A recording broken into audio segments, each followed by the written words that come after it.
Готовим коктейль для молодости и для стройности. Всем привет! Будем оздоравливаться. Для красоты снаружи, для чистоты внутри. Рубрика «Смузи-коктейль» для разгрузочных дней. Свекла сырая. Кто боится свеклу, добавьте маленький кусочек, потому что у некоторых от свеклы падает давление. Яблочко и морковка.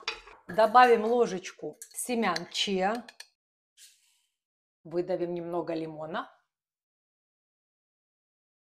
и добавим немного воды. Воду можно и минеральную, не газированную, можно кипяченую, можно бутилированную, какая у вас есть. Взбиваем.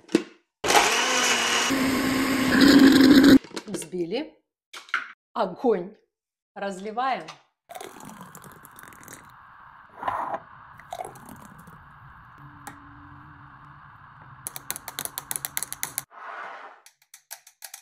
Будем здоровы!